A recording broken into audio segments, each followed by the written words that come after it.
So we have been talking about equilibrium the last few days. We know that some reactions are better than others, and I have two examples of chemical reactions in front of us here.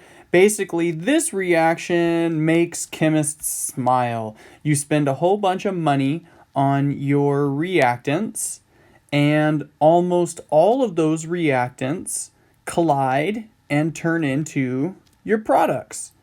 And the products is always what we're looking for because that's what we need to use or sell or whatever in our reaction. So this is a good reaction. When this thing reaches equilibrium, it probably has some kind of potential energy diagram that looks like this, right? It's really easy for it to go forward, really hard for it to go in reverse. So most of the stuff is remaining over here on this side. Now in the next example, we see a reaction that is not so good. This is one that makes chemists sad, right? We're going to have something the reverse of this. It's going to have a really high activation energy go forward. Those collisions are very difficult to occur. And so these types of reactions are ones that we like to avoid if at all possible, because you're going to spend a lot of money on those reactants and you are not going to get very much of a return on your investment. You're not making very much product in order to sell. Now, in a perfect world, we would be able to just stick with reactions that look like these and avoid reactions that look like this.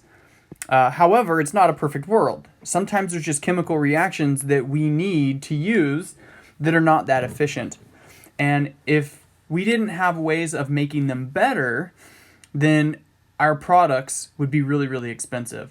So before taking a look at this video, you guys should have watched a little 5-minute video that was dealing with this particular reaction. This is the Haber reaction, and we use it. It's really, really important in our society. And so the video explained a few important reasons why. Now, this reaction is not a good reaction. We can see our K value here. Our K value is 10 to the negative 5. That is a very, very, very small K value. Means that this is going to be a very small amount and this is going to be a very large amount when it reaches dynamic equilibrium. So when this starts to return, we see that there ends up being a lot of the reactants left over. And so there are some things that we can do to make this reaction, which is so important and so necessary for our world, better. So that we don't spend a ton of money and we have all these reactants left behind and very little product formed. So what we do is we apply something known as Le Chatelier's principle. So when we talk about Le Chatelier's principle, basically what this is doing is it is stressing the system. Basically, you are putting some type of stress on the system, and the reaction is going to try and relieve that stress. So when I view chemical equations, we know that they eventually reach dynamic equilibrium. So you're going to see me do this throughout this whole lesson here. I picture equilibrium as a balance board, right? So you have a little ball in the middle here. You have a board across the top of that ball. And in a perfect system, when it's at equilibrium, everything is in balance. Now, when you add a stress to the system, what you're doing is you are adding some material to one side or the other.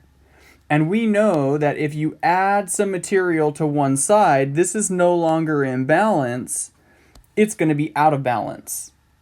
And what's going to happen is the reaction is going to respond to restore that balance. So whatever I do to it, it's going to try and fix. It's almost like reverse psychology, right? So there are 3 stressors that we can use. 1 is temperature, 2 is concentration, and 3 is pressure. Now there is One thing in particular for pressure, it only works with gases. So that's something that we have to be mindful of. So let's take a quick look at a very general generic formula here. So concentration and temperature. We're going to look at those two first. So we just have a general equation here. A plus B is in dynamic equilibrium with C and D. Now, maybe when we're looking at this equilibrium, it's something like this, with 80% of your reactants are left over and 20% are products. And that's not good enough for us. But the way we're going to envision this, even though it's 80-20, we are at equilibrium, meaning for everyone that goes forward, one returns. And that means that it's in balance. So that balance does not necessarily have to be 50-50, but we're in balance right here. So what would happen if we added more reactant to this? Well, you'll notice that the reactants are on this side. That would be the equivalent of adding something to this side of the balance board. And if you added something to that side of the balance board, we know that it's going to get out of balance and it's going to tip in this direction. So now it's out of balance. The dynamic equilibrium isn't the way it wants it to be. It says, hey, you know what? For every collision here, I get some collision over here, and it's all balanced out. But now that's messed up because we put more reactants in. There can be more collisions on their side. So it's not at equilibrium anymore. So what's going to happen? Well, it's going to restore the balance. Now, how does it restore the balance? It's going to take some of this material that's on this side, and it's going to shift it. Sorry, let me use the marker here. It's going to shift some over to here, right? What does that mean is happening? It means that these guys are colliding and reacting. So what's happening to their amounts? Well, if they collide and react, their quantities are decreasing, and it's shifting some of that material to this side. So these guys are increasing, and in the end, what is going to happen? We're going to see the balance restored, right? So we now have, this ball is going to be a little bit smaller, and we're going to have formed some over here, and we're back in balance. So this very first question here, what happens if you add reactant? You will produce more product. Right? Now, what would happen if you remove some product? Okay, so let's take a look at question number 2 here. So right now, we are in balance, right? So let's go ahead and put some more quantities in here, make this ball a little bit bigger and easier to see. So right now, we're at a perfect balance here. What would happen if we remove the product? Well, if we remove the product, this is going to disappear, and if that disappears, what happens to my balance? It tips. Why am I not tipping here? There we go. It tips. By removing the product, it gets out of balance again. So what is the reaction going to do? It is going to transfer some more in this direction. And by doing so, we are going to see this decrease and this increase some more. So we will produce more product. Right? So when we talk up here at Le Chatelier's principle and the Haber process, this is actually what happens. In this system, we typically have, let's say we have at equilibrium, we have 10 over here and 1 over here. And that's no good. So what they do is, this is a gas. And so as that gas forms, they start to cool it down so it turns into a liquid, and then they remove that liquid ammonia. So basically what happens is they go, hey, you know what? Let's remove that ammonia that formed, and we turn that into a 0. So then what happens? The reaction says, oh, no, that's no good. Let's make one more. And so all of a sudden, this turns back into a 1, and this is a 9. And then you say, okay, remove it again. So this goes to a 0, and it says, oh, no, wait, we need to have 1 over there. So it makes another one. And this turns back into a 1, and now this is only 8 over here, right? So you see the process. So as our product forms, we remove it, and it gets out of balance, right? The ball gets tipped. And so it's going to shift. We say that it's going to shift right? It's going to start pushing materials over to the right. So this is how Le Chatelier's principle works with regards to the Haber process. Now, there's another thing that we can look at here. What would happen if our reactant, or if the reaction was in a freezer? So what would happen if I put the reactant in a freezer if the enthalpy was positive? So if I have a delta H equal to a positive number, what does that tell me? It tells me that it's endothermic. And if something is endothermic, so let's go ahead and remove some of this. We're going to clean up for this problem. If something is endothermic, what side of the equation do we show the heat on? Do we show it on the left side or the right side? If it's endothermic, is it a reactant or a product? Well, if it's endothermic, it's taking energy in. It's a reactant. So we would show heat on this side. So when I picture my balance beam here, I have some reactants, I have some products, they're at equilibrium, and then I'm going to put it in a freezer. So what is a freezer doing? A freezer is making things cold. It is removing heat. So which side of this balance beam am I removing the heat from? Well, the heat is on the left side. So I would be removing heat from here, which would cause my reaction to tip in this direction. So what's going to happen? In this situation, it is going to shift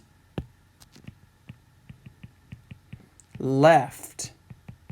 So we're shifting to the left in this example.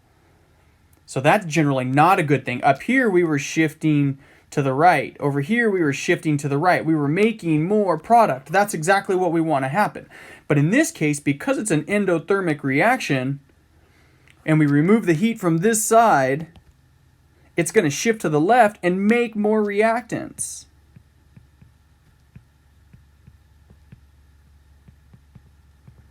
And when we do that, what's happening? Well, that little bit of product that we have is going to get even smaller, right? This dot right here is going to get even smaller as it shifts to the left. So in this particular example, what would I want to do? I wouldn't want to cool the temperature down. I would want to increase the temperature, because if I increase the temperature, then I'm adding to this side. And which way is it going to shift? To the right. Okay? Now we're going to take a look at pressure. If we happen to be working with gases, which in this example we are working with gases, the Haber process is using all gas, what could we do with pressure?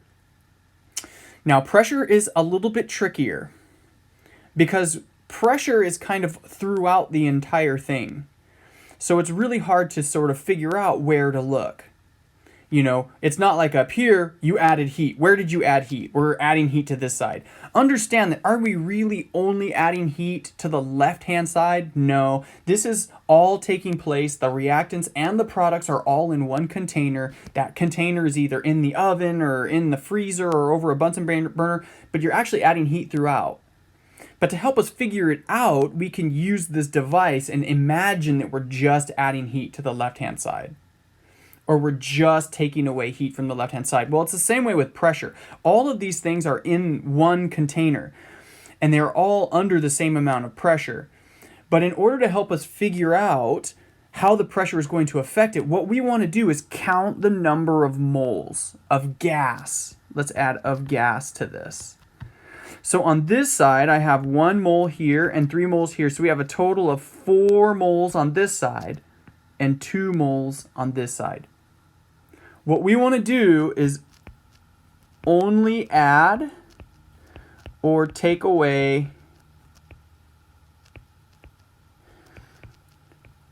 from the side with more moles. Okay, more moles of gas. So are we really just taking pressure away from the left side or just from the right side? No, not at all. You're changing the pressure of the entire cylinder. But once again, this is just a method that we could use to make these predictions accurately. So if somebody said you add pressure, what would happen? Okay, what would happen if we add pressure to this? Well, what I'm going to do is I'm going to go ahead and draw my little balance board here. And I'm going to say, okay, I'm adding pressure. Which side do I add to? Do I add to the left side or the right side? Well, up here we said we're only adding or taking away from the side with more moles. So we're looking, in this case, at the left-hand side. So if I'm adding pressure, I'm adding to this side. And so what's going to happen if I add to that side? It's going to get out of balance and tip this way. So what will the reaction do to fix the problem? It is going to shift to the right. So we're going to shift right and increase products. Okay. What if I'd gone the other way? What if I had said remove pressure? Right? What would happen? What would happen if we removed the pressure? So once again, I would draw my little balance board here, and I'd say, okay, I'm removing pressure. Where am I going to remove the pressure from? I have gases on both the left and the right. Well, we're only going to remove from the side with the most moles. So that side has the most moles. So we are going to remove from there. So if you had some pressure over here and some pressure over here, which side are we removing from? This guy right there. And so now this thing is out of balance. This side is tipping down that way. And so what's this going to do to restore the balance? It is going to shift to the left.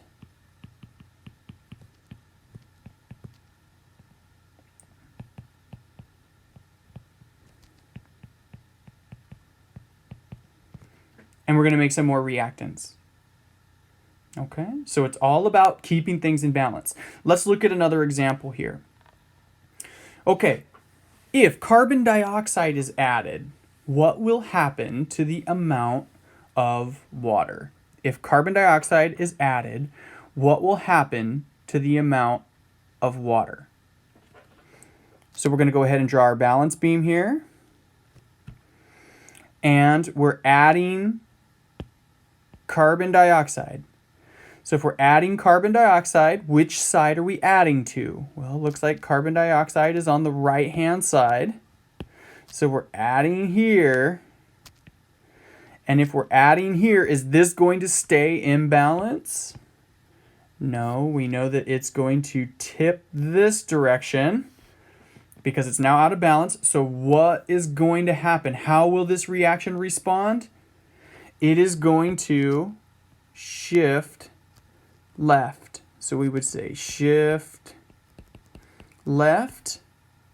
And so what will happen to the amount of water? Well, water was on this side. And so what's happening to this dot as it's turning into this stuff over here? Right? This side is going to be getting used up. This dot is decreasing as some of it is transferred over here. So we're going to have a smaller dot when we're done here because now we have some over here. And that allows this thing to rebalance. So we would say, what's happening to the water? Water decreases. And what would be happening to the CO2? The H2CO3 would be increasing. Okay, let's take a look at the next example here. If H2CO3 is added, what would happen to the carbon dioxide? If H2CO3 is added, what would happen to the carbon dioxide? Show our balance beam. What am I adding? I'm adding H2CO3, which is on this side. We know this is not going to stay in balance, so how's it going to regain that balance? It's going to shift right. And if it shifts to the right to restore the balance, what's happening to my CO2?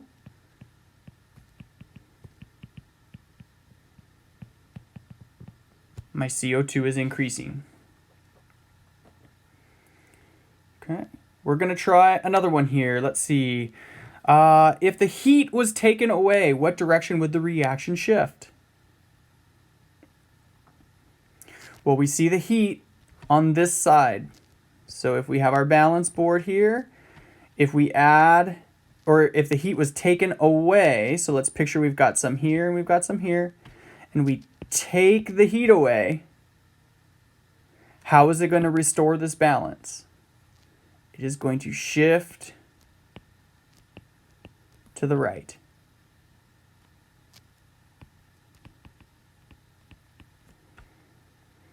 If the pressure is lowered, what would happen to the amount of SO2? SO3, I'm sorry, SO3. If the pressure is lowered, what would happen to the amount of SO3? So let's go ahead and put some pressure in here. So we've got some pressure going on.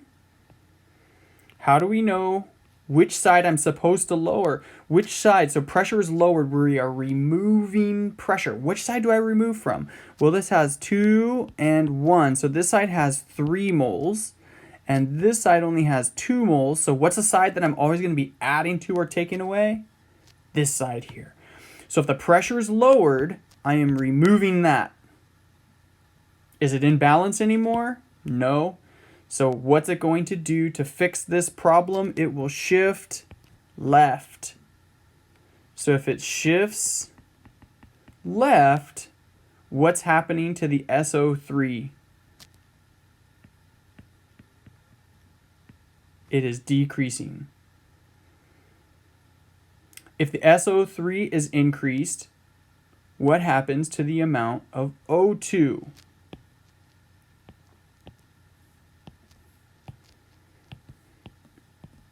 So if the SO3 is increased, we had some here, we have some here, it's in balance. Now we're increasing the SO3. Is this thing in balance anymore? No. It'll shift left.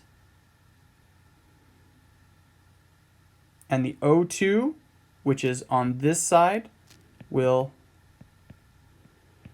increase.